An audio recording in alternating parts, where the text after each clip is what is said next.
દેશભરમાં અકસ્માતની ઘટનાઓમાં સતત વધારો થઈ રહ્યો છે.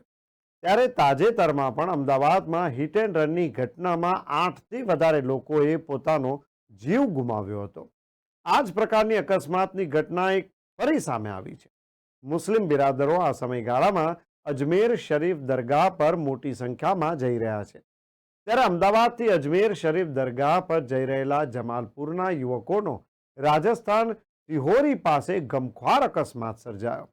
આ ઘટનામાં કુલ 5 વ્યક્તિ ઇજાગ્રસ્ત થયા છે અને આ ઘટનામાં એક યુવક એવા જોપુરાના આશિફ ખાન પઠાણનું અકસ્માતમાં મૃત્યુ થયું છે.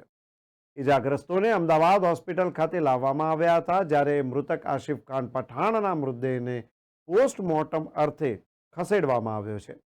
ઘટનાને લઈને પરિવારમાં હાલ તો શોકનો માહોલ છવાયો છે. પરિવારજનોએ પોતાના કુળદીપકને ગુમાવ્યો છે. આ ઘટના બાદ હોસ્પિટલ ખાતેથી યુવકના વિડીયો સામે આવ્યા છે.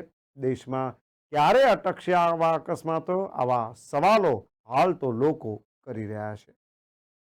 વાત કરવામાં આવે તો અહીંયા જે સ્ક્રીન પર આપણે જોઈ શકીએ છીએ, અકસ્માતમાં જે લોકોને ઈજા થઈ હતી, આ ઈજાગ્રસ્ત જે યુવકો છે તેઓને હાલ અમદાવાદ હોસ્પિટલ ખાતે ખસેડવામાં આવ્યા છે. આ ગમખ્વાર અકસ્માત હતો, જેમાં જુહાપુરાના એક યુવકનું મૃત્યુ થયું હતું.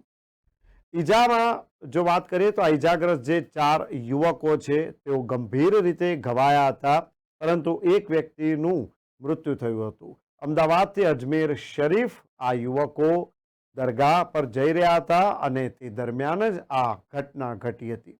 હિટ એન્ડ રનની આ ઘટના ઘટી હતી, જે ગમખ્વાર અકસ્માત હતો, જેમાં 4 યુવકો ગંભીર રીતે ઘવાયા હતા, પરંતુ એક યુવકનું મૃત્યુ થયું હતું.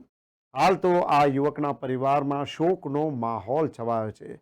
જેવી આ યુવકના મૃત્યુની જાણ થઈ, સમગ્ર પરિવાર જ નહીં પરંતુ સમગ્ર વિસ્તારમાં અરેરાટી ફેલાઈ ગઈ હતી. કારણ કે આ યુવક પોતાના ઘરથી ઘણો દૂર હતો અને ત્યાં તેનો અકસ્માત થયો. તેને અહીં લાવવામાં આવ્યો. આ 4 ઇજાગ્રસ્ત યુવકોને પણ અમદાવાદ હોસ્પિટલમાં ખસેડવામાં આવ્યા. ભારે જહેમત બાદ આ સમગ્ર પ્રક્રિયા પૂર્ણ થઈ હતી.